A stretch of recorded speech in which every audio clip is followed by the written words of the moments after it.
여러분 안녕하세요. 속 시원한 한국어의 박현선입니다. 저는 오늘 보게 하다와 보이게 하다 이 두 개의 표현을 비교 대조해 드리려고 합니다. 굉장히 비슷하기 때문에 한국어를 공부하는 사람 입장에서는 되게 어렵죠. 그래서 이 두 표현이 어떻게 구별되는지 설명드릴 거니까 지금부터 집중해서 잘 봐주세요. 우선 사동 표현에 대해서 설명을 드릴게요. 사동이라는 것은 다른 사람으로 하여금 어떤 행동을 하도록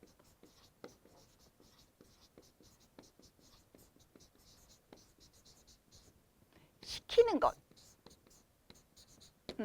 어떤 행동을 다른 사람이 하도록 시키는 경우에 이런 그 표현을 사동 표현이라고 이야기를 합니다. 그래서 동사인데 스스로 하는 행동, 높다, 스스로 일어나는 현상이나 또는 사람이 스스로 하는 행동, 이런 경우에 녹다라는 말이 있는데 여기에서 이히리기 이런 말들을 쓰게 되면 사동 표현이 되죠. 그래서 녹이다, 속이다, 높이다, 줄이다, 먹이다 이렇게 되면 속다는 것은 내가 다른 사람에게 속는, 나 스스로 하는 행동이라면 속이는 건 내가 다른 사람이 속도록 만드는 거거든요. 그래서 시키는, 그렇게 하도록 만드는 이런 표현이 사동입니다.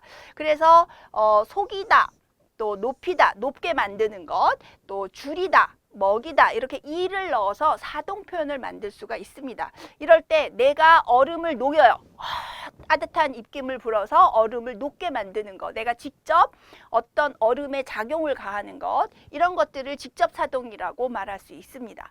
그런데 이런 어떤 현상이 일어나도록 내가 시키거나 어떤 작용을 하는데 그것을 직접 내가 해서 따뜻한 바람을 불어서 얼음을 녹게 하는 것이 아니라 다른 사람이 그것을 녹이도록 시키는, 그래서 내가 직접 하는 행동이 아니라 다른 사람을 시켜서 그 작용이 일어나도록 만드는 것을 간접사동이라고 하는데, 이런 경우에 뭐뭐이게 하다라는 표현을 쓸 수가 있습니다. 그래서 녹이다라는 것은 내가 직접 얼음을 따뜻한 입김을 불어서 녹이는 거라면, 녹이게 하는 건 내가 동생을 시켜서 동생이 얼음을 녹이도록 시키는 경우, 그러니까 직접 하는 행동이 아니라 다른 사람을 간접적으로 그 행동을 하도록 시키는 경우, 이런 것들을 간접사동이라고 이야기를 하는 거죠. 그래서 녹이다는 내가 직접 그 행동, 작용이 대상에 일어날 수 있도록 하는 거라면, 이게 하다라는 거는 다른 사람을 통해서 그런 일이 일어날 수 있도록 만드는 거예요. 그것을 간접사동이라고 이야기할 수 있습니다. 그래서 속이게 하다, 높이게 하다, 줄이게 하다, 먹이게 하다라는 표현이 있죠. 요걸 조금 더 이해를 쉽게 하려면, 내가 얼음을 녹이다 이런 표현이 된다면, 녹이게 하다는 것은 내가 동생에게 얼음을 녹이게 하다, 이렇게 해서 동생이 행동을 하도록 내가 시킨 거니까 간접이 되는 겁니다. 그래서 녹이다와 녹이게 하다, 속이다와 속이게 하다, 이런 것들이 사동의 의미를 지니고 있지만 직접성을 띠는가 간접성을 띠는가에 따라서 구별이 되는 표현이라는 거죠. 자, 그래서 이 내용을 예문을 통해서 다시 한번 확인해 보려고 합니다. 사동접사 이를 써서 사동사를 만들게 되면 직접성을 띠게 되는 거고, 사동 표현 이게 하다를 하게 되면 간접성을 띠는 겁니다. 그래서 그 사람이 직접 얼음을 녹인다 라고 하면 직접 하는 거고요. 사장은 그 사람이 얼음을 녹이게 했다, 사장이 그 사람에게 시켜서 얼음을 녹이게 한, 간접성을 띈다는 얘기입니다. 또 선생님은 직접 그를 속였다, 이거는 속였다는 속, 이, 얻다의 줄임말이죠. 이 얻을 줄이면 엿이 되는 거니까. 그래서 직접 한 행동, 또 아버지께서 직접 그 집을 높였다, 이것도 높이 얻다의 줄임말이니까. 어머니는 직접 바지 길이를 줄였다, 형은 직접 동생에게 과자를 먹였다, 이거는 이 얻다의 줄임말이죠. 그래서 여기서 사동 표현은 이가 되는 거예요. 이렇게 직접성을 띠고 있는 것은 사동 접사를 사용한 표현, 이고요. 이게 하다라는 긴 사동 표현을 쓰게 되면 간접성을 띱니다. 그래서 선생님은 그가 아이를 속이게 했다. 그러면 선생님은 그를 시켜서 그가 아이를 속이게 만든 거니까 간접성을 띠는 거예요. 행위의 주체는 그가 되는 거죠. 속이는 행위의 주체는 그가 되고 녹이는 행위의 주체는 그 사람이 되는 겁니다. 그러나 이것을 시킨 전체 일을 시킨 사람은 주어가 되는 거죠. 아버지께서 인부를 시켜서 집을 높이게 했다. 그래서 아버지가 인부에게 시켜서 이런 결과를 가져오게 하는 것.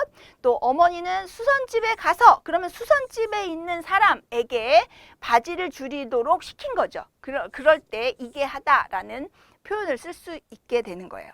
형은 친구가 동생에게 과자를 먹이게 했다. 그래서 이 게하다 라는 말을 쓰게 되면 간접적으로 다른 사람에게 시켜서 어떤 행위가 일어나도록 만드는 간접성을 띤 표현이 되는 것이다. 그 차이죠. 직접성이냐 간접성이냐 이 차이를 지니고 있는 거예요. 보게 하다와 보이게 하다 이 두 개의 표현은 이제 앞에서 설명드린 것과 연관지어서 보게 하다라는 말은 어떤 사람이 보는 행위를 하도록 시키거나 허락하는 직접성을 띠는 거죠. 그래서 나는 아이들이 산을 보게 했다. 그래서 아이들이 산을 보도록 내가 그렇게 시켰다, 허락했다. 뭐 이런 의미예요. 또 그녀는 그가 사진을 보게 했다. 그가 사진을 보도록 그녀가 허락했다라는 의미가 됩니다. 그런데 보이게 하다라는 거는 상대방의 의지와 상관없이 상대방은 그런 거를 하려는 생각도 없는데 그런 것들이 저절로 되도록 일종의 피동의 의미가 들어가 있는 거죠. 그래서 상대방의 의지와 상관없이 그 사람이 보게 만드는 거예요. 그래서 시야에 들어오게 만드는 거. 내가 보려고 하지 않았지만 저절로 내 눈에 비쳤어요. 이런 경우가 되는 거죠. 그래서 나는 아이들에게 산이 보이게 했다라는 얘기는 아이들의 의지는 있든지 없든지 무관하게 아이들의 의지와 무관하게 그 산이 아이들에게 보이도록 내가 어떤 조치를 취했다라는 거죠.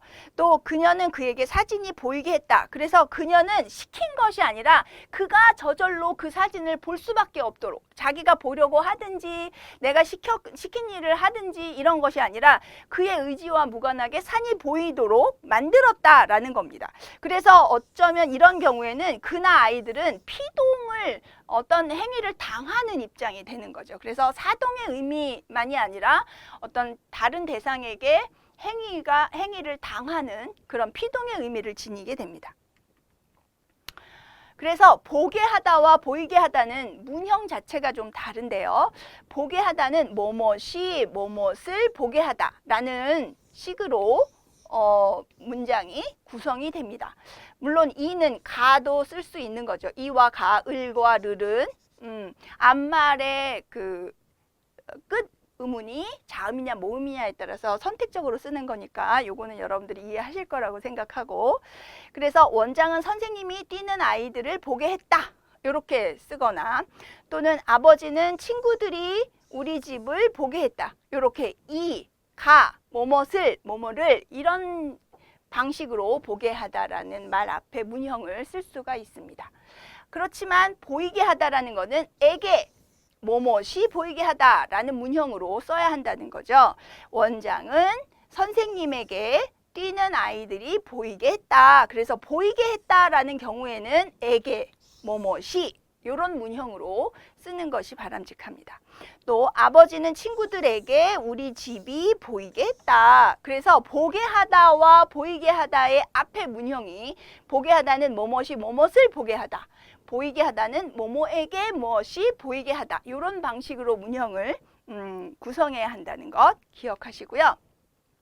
또 다른 방식으로는 보게 하다 앞에는 뭐뭇이 뭐뭐로 보게 하다. 그래서 우리는 선생님이 그를 여자로 보게 했다.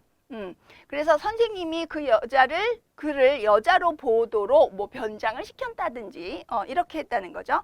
또 삼촌은 여자친구가 자신을 부자로 보게 했다. 그래서 삼촌이 자기 스스로를 마치 부자인 것처럼 그렇게 꾸몄다라는 의미죠. 그래서 보게 하다는 뭐뭇이 뭐뭐로 보게 하다라는 문형으로 쓰이고, 보이게 하다는 뭐뭐에게 뭐뭐로 보이게 하다. 그래서 로 앞에 쓰이는 조사가 보게 하다는 것은 이, 보이게 하다는 것은 에게 라는 조사를 사용하도록 문형을 작성하시는 것이 좋다는 거죠. 우리는 선생님에게 그를 여자로 보이게 했다. 이렇게 쓰는 거죠. 그래서 보이게 하다냐 보게 하다냐에 따라서 문형이 달라진다는 것 기억하실 필요가 있습니다. 삼촌은 여자친구에게 자신을 부자로 보이게 했다. 이렇게 보게 했다와 보이게 했다의 경우 앞에 오는 조사, 문형 자체가 달라진다. 이것도 기억하실 필요가 있어요. 자, 정리를 좀 해볼까요? 보게 하다라는 것은 누구를 시켜서 그가 스스로 하게 되는 거죠. 그래서 산을 보게 하다. 직접 내가 보도록 그 사람을 시킨 거예요. 보이게 하다라는 거는 그 사람의 의지와 상관없이 보게 되는 그 사람 입장에서는 좀 당하는 의지와 상관없이 저절로 그렇게 되는 그런 상태를 표현하는 말이다. 그래서 보게 하다는 것은 뭐뭇이 뭐뭇을 보게 하다. 또는 뭐뭇이 뭐뭐로 보게 하다. 이런 방식으로 문형을 써야 하고, 보이게 하다는 것은 뭐뭐에게 뭐뭇이 보이게 하다. 또는 뭐뭐에게 뭐뭐로 보이게 하다. 그래서 에게, 앞부분이 이가나 에게로 사용이 된다는 것. 이 정도는 기억을 하시는 게 좋겠지요. 그래서 예문은 그녀는 그가 사진을 보게 했다. 이렇게 이을을 쓴다거나, 또는 우리는 선생님이 그를 여자로 보게 했다. 이런 방식으로 이로 보게 하다. 이런 문형을 사용해야 하고, 보이게 하다는 것은 그녀는 그에게 사진이 보이게 했다. 또는 우리는 선생님에게 그를 여자로 보이게 했다. 이런 문형을 사용해서 문장을 만들 수 있다. 이렇게 기억을 하시면 좋겠습니다. 중요한 것은 보이게 하다는 것은 그 대상의 의지와 상관없이 그가 그런 행위를 당하도록 저절로 하도록 만드는 것. 보게 하다는 것은 시켜서 그 스스로 어떤 행위를 하도록 만드는 의미다. 보도록 시키는 것이다. 이렇게 기억을 하시면 되겠습니다. 오늘 설명은 여기까지예요. 여러분 도움이 되었다면 좋아요, 구독 버튼 눌러주시고요. 저는 다음 시간에 또 여러분에게 새로운 컨텐츠를 가지고 찾아뵐 건데, 궁금한 게 있으면 댓글로 남겨주세요. 여러분들의 질문, 사항을 지금 계속해서 컨텐츠로 만들고 있거든요. 여러분의 궁금증 제가 속 시원하게 해소해 드리도록 노력하겠습니다. 다음 시간에 또 만나요, 여러분. 안녕.